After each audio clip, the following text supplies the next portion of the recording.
Hey VC, what's up? It's me, yours truly. I am back to post a quick video here.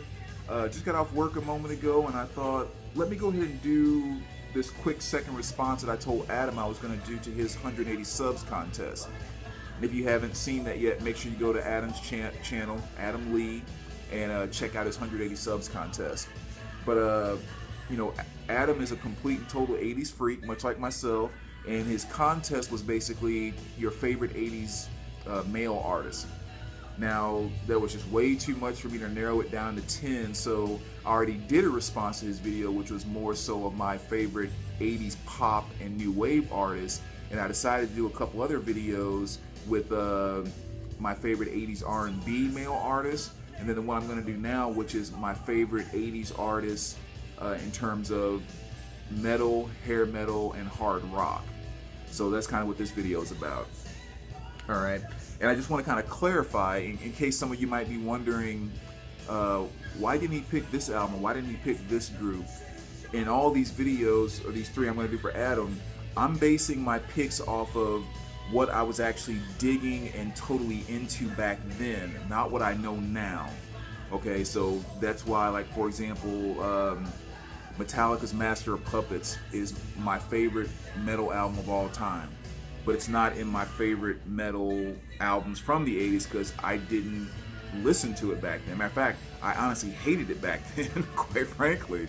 I had a friend that gave me a tape one time and I listened to a little bit of it and I was like, ugh, that's horrible. So I'm only talking about things that I was actually digging back then, not what I necessarily know today. Because you might have noticed on my 80s new wave, kind of the same thing. Bands like The Cure went on my list. Bands like the Psychedelic Furs, Jesus and Mary Chain. Well, I just did not dig or just totally did not know about or was into those bands back then, but I am obviously now.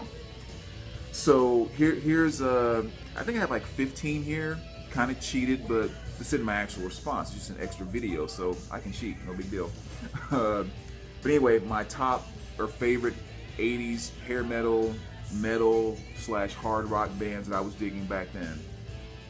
I'll go through some of these kind of quick too, but number one, AC/DC, Who Made Who. This was my introduction to AC/DC and really didn't find out about the rest of their catalog until years later. This is the only thing I used to spin. But of course it had Who Made Who, You Shook Me All Night Long, DT, Sink the Pink, Ride On, Hell's Bells, Shake Your Foundations for those about to rock. Pretty solid list of AC/DC songs right there. So yeah, I love that album. The next one is what's playing in the background, which of course is Sammy Hagar's VOA. I bought this album, or the tape back then, but the only song I knew was I Can't Drive 55. But the more I listened to it, I so fell in love with all of the backtracks on this song. Songs like Swept Away, the next song coming up, one of my favorite on the album, Two Sides of Love, Dick in the Dirt, Rock is in My Blood, VOA. I mean, this really ended up being a fantastic album for me, so I played it a lot. So great stuff there.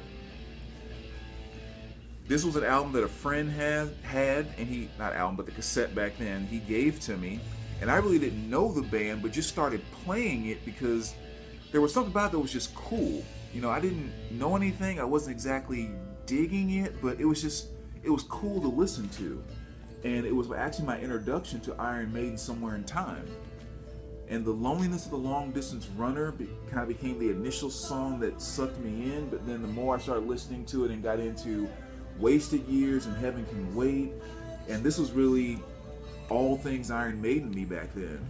And then I kind of knew about Run to the Hills and stuff like that, but again, it wasn't until much later on before I went back to Number of the Beast and Killers and discovered all of that Maiden stuff.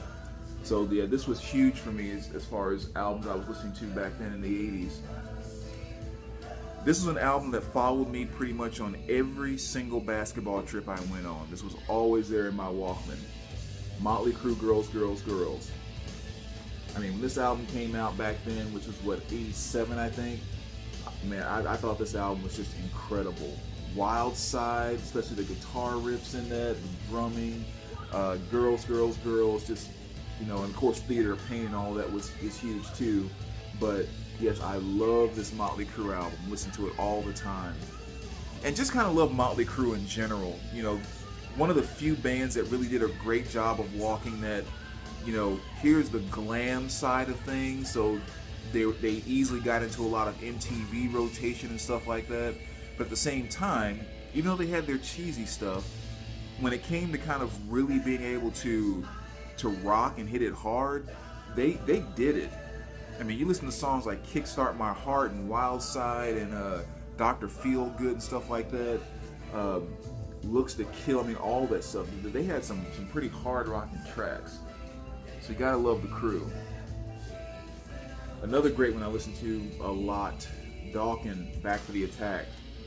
My friend Matt, when he first got this cassette, he would pull the speakers out of his mother's bedroom and sit them out in the hallway and blast this tape all the time.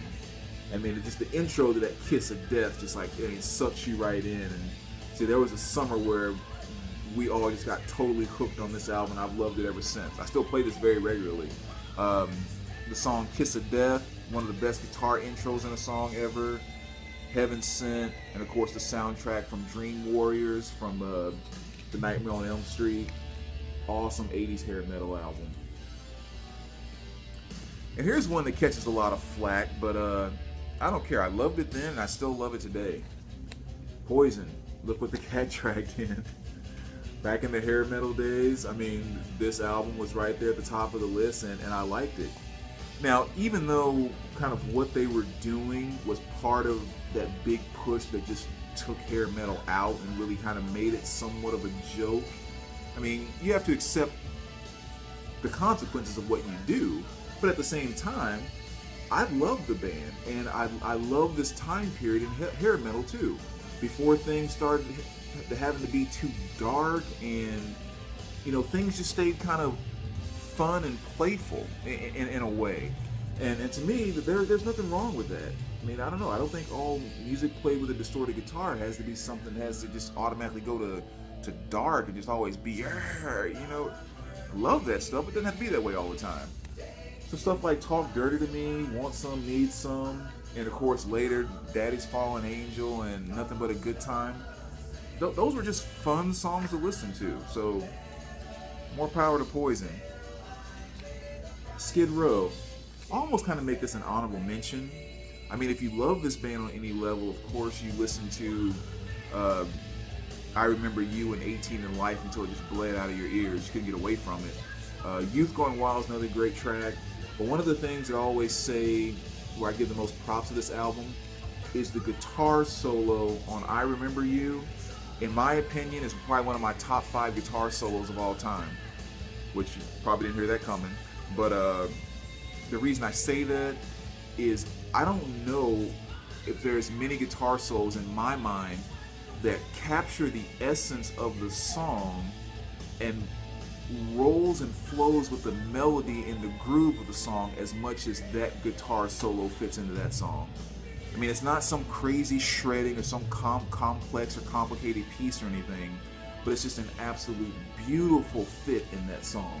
And in my mind, like I said, it honestly is one of my best 5 guitar solos of all time, top 5. So I have to throw that in the mix. You got to give props to this album. I mean, we all were listening to it back then, at least my friends were. You know, Metal Health, Come On Feel the Noise. I mean, those were huge mega hits. Not to mention the fact that it was the first kind of hard rock / hair metal type album to go #1 on the charts. And, you know, I bought a copy and I was listening to it all the time, so I guess I put my 2 cents in on helping that happen. But yeah, you have to include that in the discussion. Probably these 2 were the most played albums by me and my friends back in the day. Twisted Sister Stay Hungry, 5th and 6th grade. This cassette did not leave any of our tape decks. Dirk, Matt, John, and myself, this is all that we listen to constantly, day in and day out. And you know, you have songs like We're Not Gonna Take It and I Wanna Rock, which are the bigger known hits. But the true hits on these songs are the B-side tracks, like The Price, Don't Let Me Down, The Beast, Burn in Hell. Those are truly the hits off this album. Fantastic from front to back, and I still listen to this a lot. Same thing, you know, going back to the 80s with the MTV rotation and everything else, and not to mention some good songs, this album became a mega smash as well, which is White Snake.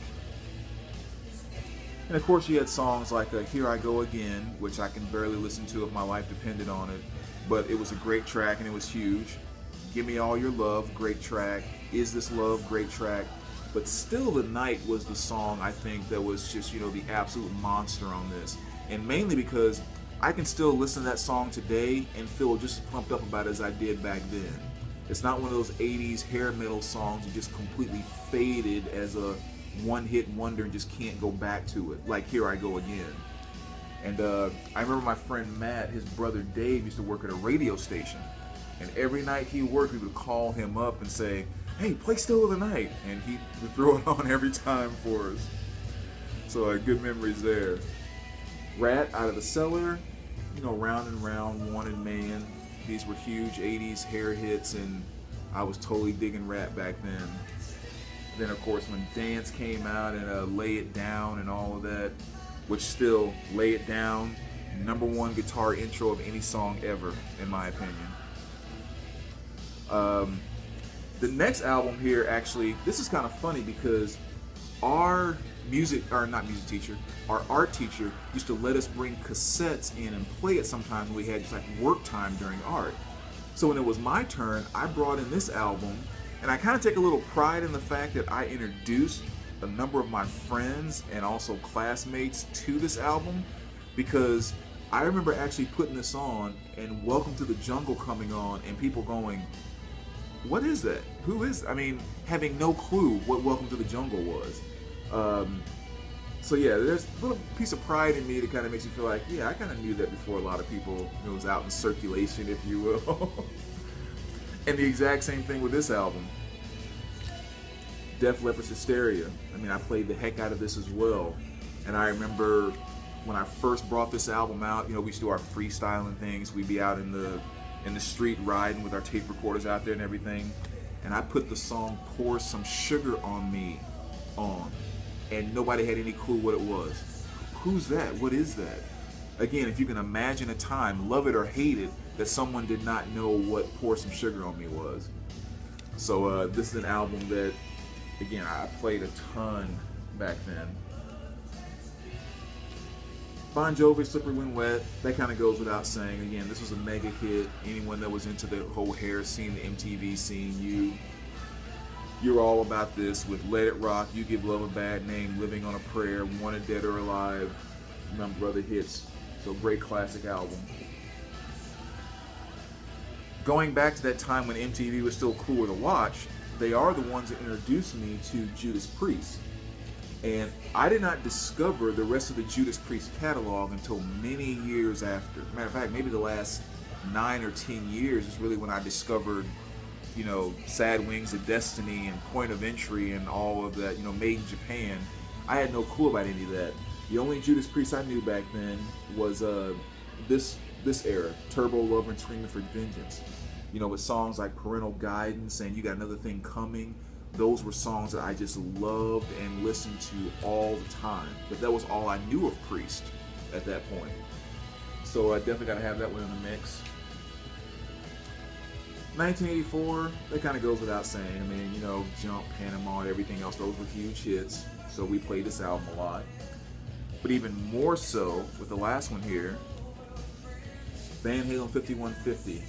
Arguably, right there with Twisted Sister and maybe Whitesnake, could be the one hard rock album that I've played more back then than any other.